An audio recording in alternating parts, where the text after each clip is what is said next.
வணக்கம் மக்களே, நான் தான் உங்கள் பிளாக்மேன். இன்னைக்கு என்ன பார்க்க போறோன்னா, உங்களுக்கு வாட்டசாட்டமான உடலமைப்பு வேணுமா? இதை பண்ணுங்க, நிறுத்தி நிதானமா. You want to get a good shape of body and frame? Do these slow and steady.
வணக்கம் மக்களே, கிளாஸில் பார்த்துருப்பீங்க வீடியோவில் புல்லப்ஸு, புஷ்அப்ஸு, டிப்ஸுனா டபுள் பாரு. இது மூணுமே உங்களுக்கு good shape of body and frame கிடைக்கும். ஃபார் பிகினர்ஸ் இதை போட்டிங்கன்னா கண்டிப்பாக உங்களுக்கு நல்ல ஷேப் கிடைக்கும், நல்லா ஃப்ளெக்சிபிலிட்டியாக இருக்கலாம். ஆரம்பத்தில் பிகினர்ஸ் இது கஷ்டமாக இருக்கும் போடுறதுக்கு. கொஞ்சம் கொஞ்சமாக படிப்படியாக கற்றுக்கிட்டிங்கன்னா அதுக்கப்புறம் உங்களுக்கு பாடி சூப்பராக இருக்கும். அதனால் தயவுசெய்து இதை கற்றுக்காம மற்ற கிளாஸ் பண்ணாதீங்க. ஜிம்மில் வந்தோன்னே ஃபஸ்ட்டு தொங்குங்க, நல்லா தொங்குங்க. தொங்கிட்டு இதெல்லாம் கொஞ்சம் எல்லாத்துலேயும் ஒரு 3 செட்டு பண்ணுங்க ஸ்டார்டிங்கில். இது நல்லா ஃப்ளூவெண்ட்டாக கற்றுக்கிட்ட பிறகு அதுக்கப்புறம் மற்ற கிளாஸுக்கெலாம் போங்க. எதுக்கு சொல்ல வரேன்னா, லாட்டு புல்லப்ஸ் பார்த்தீங்கன்னா உங்களுக்கு லாட்டு பெருசாகும், விங்ஸ்ன்னு சொல்லுவாங்க, நல்லா பெருசாகும், நல்ல ஃப்ரேம் நல்லா கிடைக்கும், சூப்பரான ஃப்ரேம், குட் ஃப்ரேம் கிடைக்கும். அப்புறம் பார்த்தீங்கன்னா டிப்ஸு, டபுள் பார் பார்த்தீங்கன்னா அப்பர் பாடிக்கு செம்ம ஒர்க் அவுட். அப்பர் பாடி ஃபுல்லாமே செம்ம ரிசல்ட் கொடுக்கும் டபுள் பார். அதில் என்னென்ன பெனிஃபிட் பார்த்தீங்கன்னா, உங்களுக்கு ட்ரைசிப்ஸ் நல்ல ஒர்க் அவுட் கிடைக்கும், செஸ்ட்டு நல்லா பம்ப் ஆகும், ஷோல்டர் நல்ல ரிசல்ட் கிடைக்கும், ட்ராப்ஸ், நெக்கு அதுவும் நல்லா உங்களுக்கு பம்ப் ஆகும்.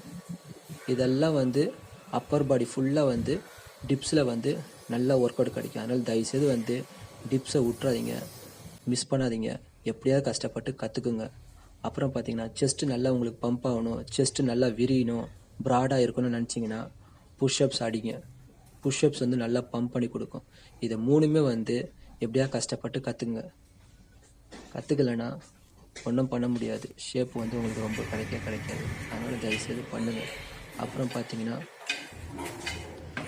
ஃப்ரீ ஸ்குவாட் வாரத்தில் ஒரு 2 நாளில் 3 நாளாவது ஃப்ரீ ஸ்குவாட் போடுங்க. ஒரு 4 செட்டு 25 செட்டு. அதுவே உங்களுக்கு ஓரளவு டைஸை உங்களுக்கு டைட் பண்ணும். அப்புறம் லெக் எக்ஸ்டென்ஷன் அது கூட போடலாம். அதுக்கப்புறம் பார்த்தீங்கன்னா அப்டமன் கிளாஸும் வாரத்தில் 2 நாள் விளையாடுங்க. இதெல்லாம் விளையாண்டு டெய்லியும் அப்புறம் வாரத்தில் ஒரு 2 நாள் கார்டியோ ரன்னிங் பண்ணிங்கன்னா உங்கள் பாடி ஃபஸ்ட் கிளாஸாக ரெடி ஆகிடும். அதோட கொஞ்சம் டயட் இருந்தீங்கன்னா சூப்பராக இருவீங்க. இது என் அனுபவத்தில் சொல்கிறேன். இது என்னோட டெமோ, நான் என்னோட டெமோ வச்சு நான் சொல்கிறேன். கண்டிப்பாக ரிசல்ட்டு கிடைக்கும். முயற்சி பண்ணிங்கன்னா கிடைக்காது எதுவுமே இல்லை. இப்போ இருக்கிற யங்ஸ்டர் மேலே எனக்கு ரொம்ப நம்பிக்கை இருக்குது. கஷ்டப்பட்டாது எப்படியாவது பண்ணிடுங்க. பாய் மக்களே, வாழ்க வளமுடன். உங்கள் பிளாக்மேன்.